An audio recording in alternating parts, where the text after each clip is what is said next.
people make fun of this, but the acronym LGBTQ, it's like LGBTQIA plus, and sometimes it's ever evolving, like Hmm. adding on more people and allies as well. So you Hmm. don't even have to be gay or trans to be LGBTQ. If you're an ally, if you just support the cause.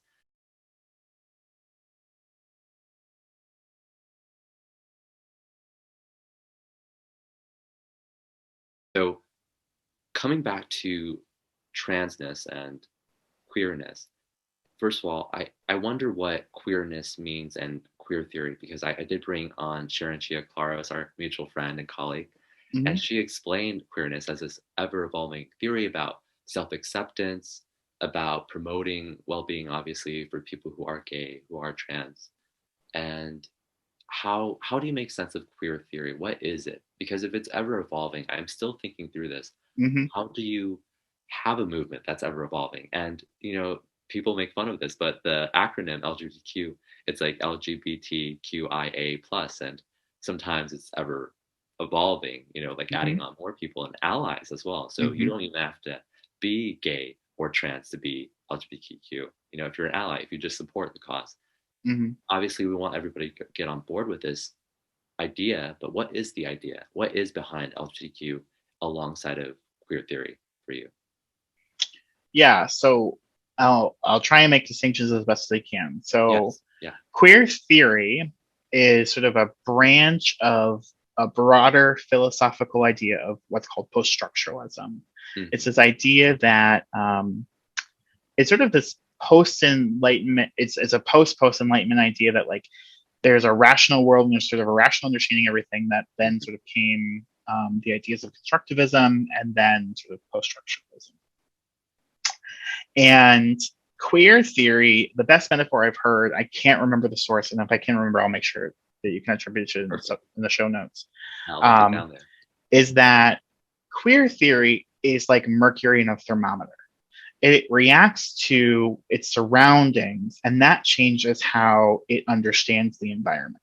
So it's a tool to sort of understand how like heterosexual norms are ingrained in society. It really rejects this idea of um, in psychological theory, like Eric Erikson is a very predominant psychosocial theorist in psychology, or what really sort of the founder of sort of identity social psychosocial identity theories in psychology. Right. And Erikson says you go through eight like sort of life stages, right? Queer theory is like, no, we're just always changing. Like we are actually there's no such thing as a stable sense of self. That Hmm. is a sort of falsehood we've been given, right? Um, and that's both a very freeing idea and a very terrifying idea for a lot of Right. people, right? Right. Very. And so um, queer theory to me is a way I sort of sometimes use in my research to really help explain.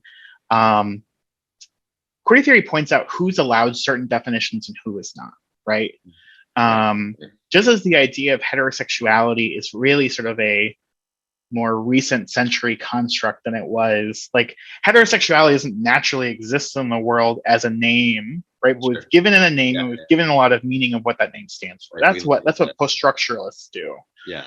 Because then we do post-structuralists point out slippages in meaning and how those slippages in meaning sort of form this endless chain of meaning that has a lot of consequences for Hmm. who's allowed those meanings. So, right, we think of a lion. A lion is it's a leader. A leader is associated with a strong person. A strong person is associated with a man.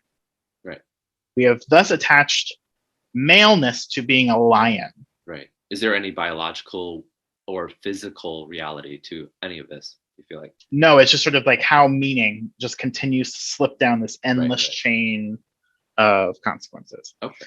And so, how we take something like heterosexuality to mean normal to mean healthy, and how that meaning just slips that way, right? Right. Whereas like the lavender scare of the 1950s was Right. about finding homosexuals who were deviant, who were dangerous, who were weird. Right. Slippage of meaning Right. all over again. Yeah. So that's what queer theory does. Queer theory helps us also see like why an acronym is imperfect right? Like that's why we keep adding to the acronym, because folks continue to think about, we don't have sort of this, like, it's sort of why I use the broad umbrella of queer, even though I recognize for a lot of people that is seen as a slur or a harmful term, right? Sure. It's because it's the closest thing I have to not listing out every single identity, which isn't the point of the acronym. It's Yeah. supposed to More just signal a practical. group, Yeah. right? And so, uh, so that's part of that sort of endless chain of like recognizing that there's just so much possibility out there, right? Like when I worked at the LBGT Research Center at Michigan State, everyone asked us for a terminology list, and we finally sort of caved in and gave it to them. But what we did was we posted like every term we knew of. That was 27 pages on like 10-point font, not double spaced, right? Like, I don't know what all those terms mean, but what I'm open to is knowing what they mean to those people who use them. And that's Right. ultimately, I think, the key, right? Like, Right. people can say things like, I'm a Southerner. And oftentimes they mean I'm from the South, Right. right? But there's also a Southern culture that they're probably also really attached to that drives that identification. And I want to know what parts of Southern culture drive that identification, right? Is it about growing up and like, um, because I am from the South, I will say this. Is it knowing like what the right kind of sweet tea is versus the wrong kind of sweet tea, right? Uh-huh. Is it knowing that you just call it Coke and it's not soda? Or, when I moved to the Midwest, everyone called it pop, and I was like, what the, like, what is this? And so like, it's more for me about like, we actually use a bunch of labels all the time that mean like that one, people sometimes impose upon us, right? Like, I study identity development, and like part of identity development is there are certain identities people impose upon us no matter what. But there are certain identities we actively claim that do have significance to us beyond their textbook definition. And so I think it's actually like, in some ways, LGBTQ folks have sort of paved the way to think about how we make meaning of ourselves beyond sort of the simple label of it, right? Right. Very fascinating.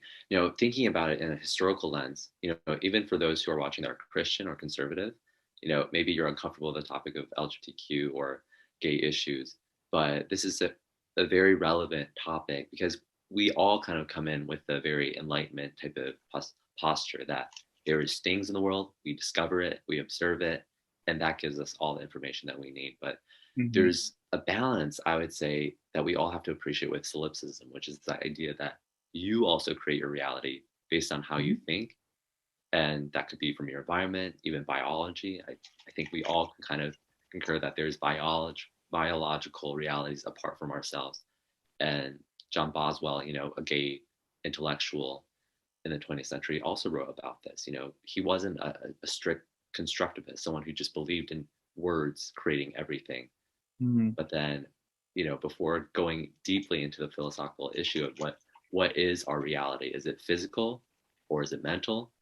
And I think there's got to be a mixture or a alignment of both. So for those conservatives, if you are a Christian and maybe even Jewish here, what comes to mind is this idea of Israel, right? The nation of Israel, and came from one man who left his father. And, there's generations of people that came after him, 12 tribes of Israel, right? And his name before was Jacob. So even God in the narrative, in that sense, history was made by naming. History was made, people identified with names all throughout history, all throughout history. I was actually named Chen Jun in Chinese because my dad actually made a bet with my mom about my gender. I love all the constellational thinking here, right? And the intersections here.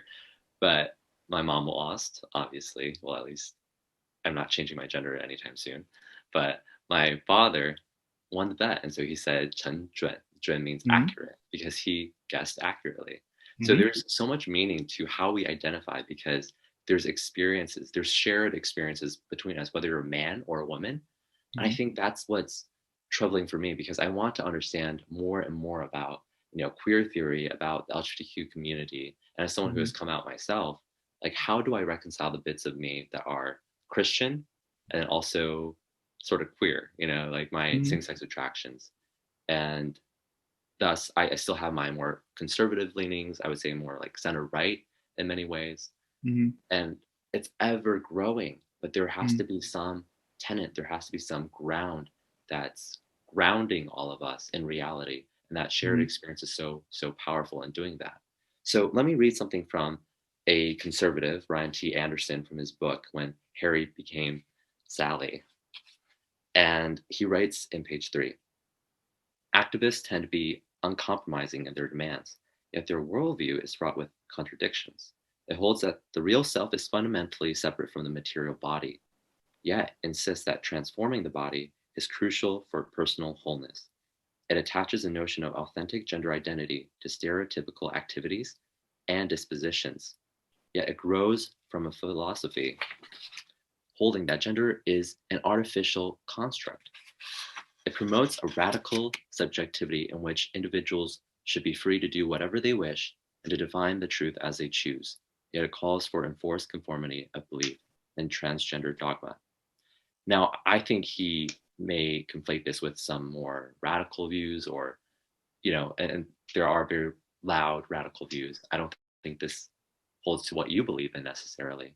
But how do you make amends with that? Because I think there are a lot of conservative leaning people who feel a bit uncomfortable with this idea. How can you tell us that you identify as X sex, the opposite sex, or non-binary, when there are obviously sex indicators? And we can bring up, intersex as part of that conversation when we're talking about sexual biology.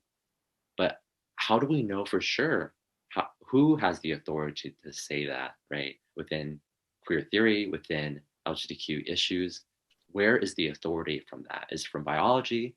Is it the doctors? Is it the sole individual? For me, it seems like it's the sole individual, the person who self-identifies, right? How do you reconcile the artificial construction, the social constructivism, right, that I brought up, the mental construction of reality, with the physical things? Because we have medicalization of gender dysphoria, which ensues surgeries and hormone therapy and all that, Mm-hmm. trying to align the body with their psychology, right? Mm-hmm. There are social differences that make a difference, right? Like race, gender, class.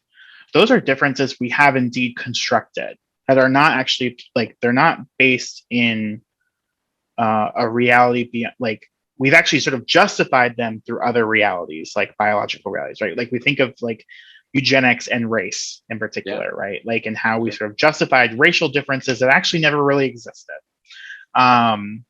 biologically, maybe besides phenotype, right? Which is often sort of the indicator of race, but like there's no right country of origin, where you came from, right. All these things, these become stand-ins for these things. Yeah. And I think that for me,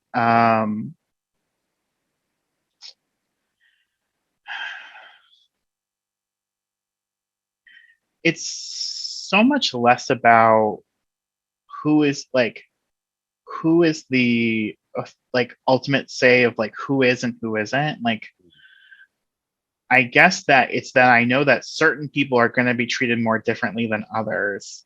So, like, for instance, Mike Huckabee yesterday tweeted I believe he was like, I now identify as Chinese, right? Yeah. And he's playing somewhat to what this author is saying of like, this is this radical subjectivity that people can sort of just say what they are and we are supposed to take them at face value, right? Yeah.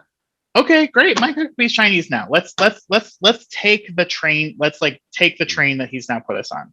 Right. Is Mike Huckabee going to be fundamentally treated differently because of his verbal identification? No. He will still be treated as a white man.